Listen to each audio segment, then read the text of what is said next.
Shalom, perkenalkan nama saya Febrensi Mohija, NIM 204-101-13 dari Universitas Kristen Artawacana Kupang. Tujuan dari pembuatan video ini adalah untuk memenuhi tugas dengan mata kuliah Manajemen Piutang dengan dosen pengampu mata kuliah yaitu Ibu Juliet Genoveva Yaratari SEMM. Baik, yang pertama soalnya, paparkan analisis Anda terkait kebijakan pemerintah Sri Lanka yang mengalami kegagalan dalam menjaga stabilitas perekonomian negara dan berimbas pada gagalnya pemerintah dalam membayar hutang negara, sehingga muncul kebijakan pemerintah terkait pembayaran bunga oleh kreditur asing. Baik, analisis saya yaitu, menurut analisis saya, kegagalan perekonomian yang terjadi di negara Sri Lanka disebabkan karena pemerintah terlalu bergantung pada impor barang dari luar negeri sehingga berdampak pada kestabilan devisa negara. Karena menurut berita yang beredar yang saya dengar, pemerintah di negara Sri Lanka terlalu bergantung pada impor sehingga membuat devisa negaranya atau cadangan devisa negaranya semakin menipis hingga terjadilah krisis ekonomi di negara tersebut. Yang kedua, jika Anda adalah salah satu perusahaan yang berada di Sri Lanka dan turut mendapatkan efek dari krisis yang terjadi, menurut Anda bagaimana seharusnya pemantauan piutang yang dapat Anda lakukan sehingga tetap menjaga arus cash perusahaan Anda?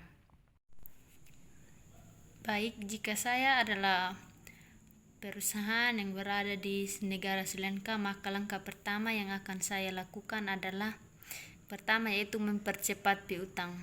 Karena semakin cepat uang mulai mengalir ke bisnis yang dijalankan, maka semakin cepat masalah arus kas akan diselesaikan. Yang kedua yaitu mempertimbangkan opsi meminjam. Karena ketika lebih banyak uang yang mengalir keluar dari perusahaan daripada masuk ke perusahaan, salah satu cara untuk mengatasi masalah tersebut adalah dengan menemukan cara untuk mendatangkan uang ke dalam bisnis dengan pinjaman bisnis atau kartu kredit. Namun sebelum melakukan itu harus terlebih dahulu mempertimbangkan semua opsi lain agar tidak membuat keputusan yang hanya akan menambah masalah di kemudian hari. Dan yang terakhir yaitu menjual aset non-esensial. Karena selain memotong pengeluaran yang tidak penting, juga harus melepaskan aset bisnis yang tidak penting. Ini adalah cara yang efektif dan cepat untuk mengumpulkan uang saat dalam situasi krisis. Yang terakhir yaitu simulasi tabel perhitungan nilai peluang penagihan piutang. Berikut tabel perkiraan piutang tak tertagih serta saldo akhir pengisian piutang tak tertagih melalui rasio perputaran piutang di CV Kemilau Sinar Gemilang. Yang pertama, kelompok umur piutang 1-30 hari, jumlah piutang 20 juta rupiah, peluang tak tertagih 1%, saldo piutang tak tertagih 200.000. Yang berikut 30-60 hari, jumlah piutang 40 juta rupiah, peluang tak tertagihnya 2%, saldo piutang tak tertagih yaitu 800.000.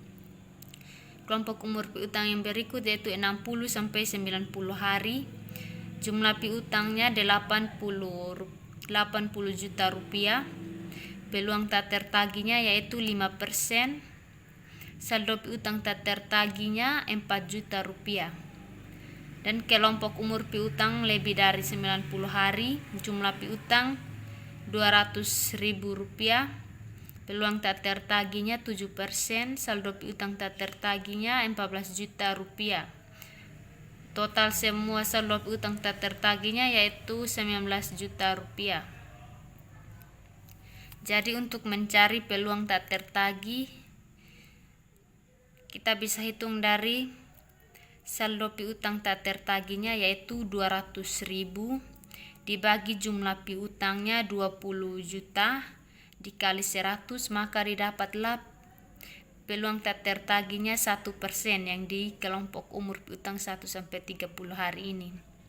Yang berikut di kelompok umur piutang 30-60 hari, kita hitung saldo piutang tak tertagihnya 800.000 dibagi jumlah piutangnya 40 juta rupiah dikali 100, maka dapatlah peluang tak tertagihnya yaitu 2%.